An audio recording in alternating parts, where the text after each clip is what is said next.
You could say that the search for truth has been humanity's goal, ever since our primate brains took one little step beyond basic survival. Philosophers, scientists, theologians, even the occasional confused hippie who only cares about their own perceptions, have all boasted that their discipline is the foundation for reaching knowledge to understand the truth about the world we live in. But the truth is, that truth itself is just a hallucination of our brain, one we all agree on. That we all agree on? Who am I kidding? Even the simple definition of the concept of truth has been a pain in the ass over the years, so we're already off to a rocky start. Aristotle already figured out, let's say, when he was under a tree and an apple fell on his head. To say of what is that it is not, or of what is not that it is false, while to say of what is that it is and of what is not that it is not, is true. I know you might want to pause the video to really get that sentence, but it's no joke. He was already laying down the foundations of the correspondence theory of truth, which states that the truth or falsity of a proposition is determined only by how it relates to the world and whether it describes it accurately. In other words, if a statement corresponds to physical reality. For example, the oh-so-common proposition, "There is a dead pope on the defendant's bench in the trial," will be true if, in fact, there is a dead pope on the defendant's bench in the trial at the moment the statement is made. Or if Chester Copperpot meets Colonel Nathan Jessup and says, "Look, Laurel is wearing her blue dress," then it will clearly be true, and not, "What are you talking about? Laurel is wearing her white dress," which everyone would know is not the truth. You can't handle the truth! In contrast to this theory, there is the coherence theory of truth, which holds that a proposition is true only if it is coherent with the rest of the propositions in the system it belongs to, and therefore does not depend on a single isolated statement. Thus, the proposition 2 + 3 = 5 is true to the extent that it is coherent with the rules of mathematics. Or saying that in the year 897, Pope Stephen VI dug up his predecessor from his grave, dressed him in papal robes, and sat him on the defendant's bench to put him on trial is also true, because, within the historical framework, it is coherent with multiple historical writings, chronology, and well-documented consequences. Can you imagine if the dead man had won the trial?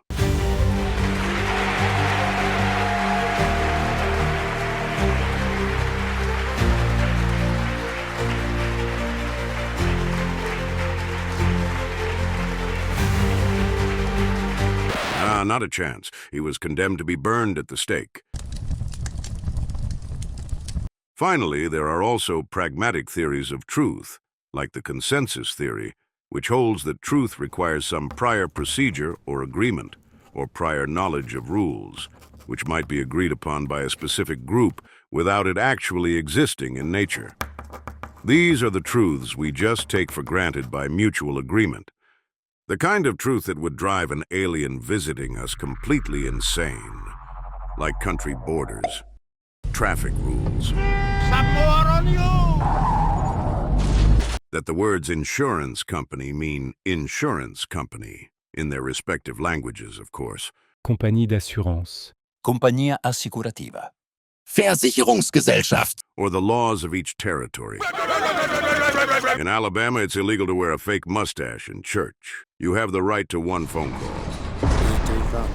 E.T. phone home.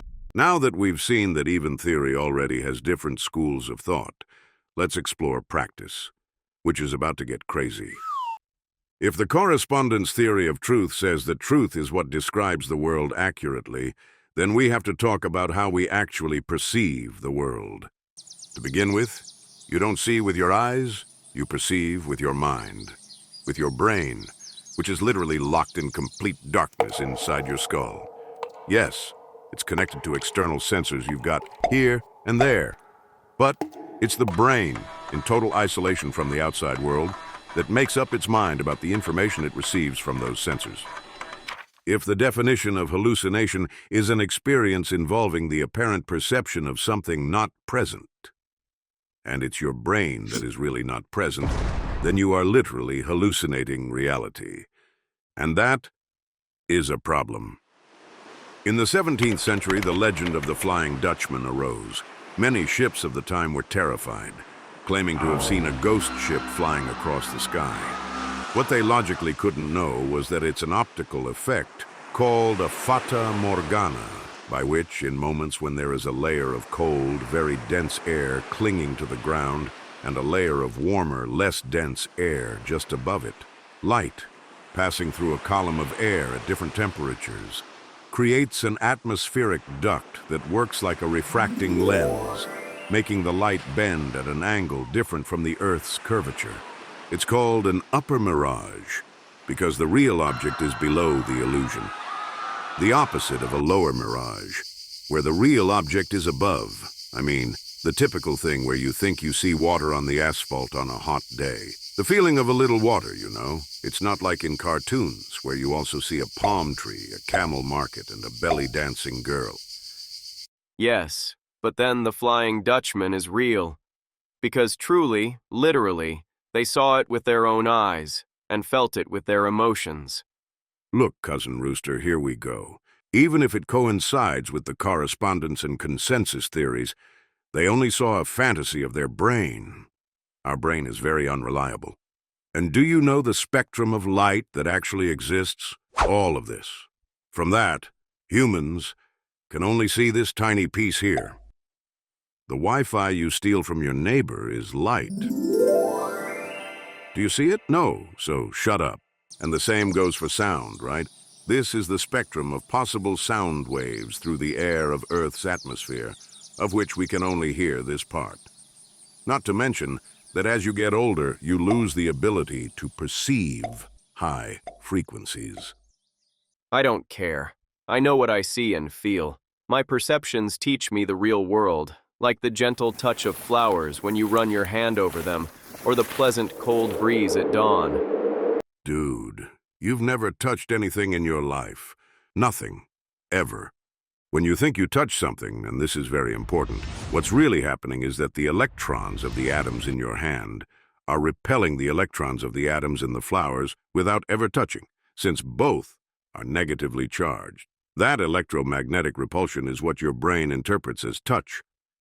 And as for the cold dawn breeze, sorry to be the bearer of bad news, but cold, quite literally, does not exist. Physically, cold is nothing. Only heat exists, which is when particles absorb energy that makes them vibrate and move. And by interacting with their environment, they expel part of that energy that we feel as heat. That's why we can reach gazillions of degrees of heat. Particles can vibrate so much that they even change the state of matter, soften molecular bonds, break molecular bonds, leaving them free, strip electrons from atomic nuclei, and even do crazy stuff like eject quarks from protons themselves. But not cold. What you feel as cold is just less heat, less energy, and therefore less vibration. That's why, in theory, there's a minimum degree that amounts to zero heat, but not much cold. How can we claim what's real based only on our perceptions? Plato already said it in his allegory of the cave. Prisoners in a cave only saw shadows of the real, everyday world. You know, Demosthenes hauling vegetables to the market, Hippias and Aspasia hooking up and all that, believing those shadows to be the unshakable truth of reality. In fact, Plato even suggested that if one prisoner managed to escape and came back with real knowledge, You guys are not gonna believe what I saw. the others would just end up killing him because they simply couldn't conceive of a truth different from their own perceptions. And seriously, you know what has been evolving over time? Truth. Even scientific truth. You guys are not gonna believe what I saw last night. Not gonna believe. They're not gonna believe what I saw last night. So even so, let's use our perceptions as the source of truth. Look, a triangle. No, it's not. Those lines don't look parallel.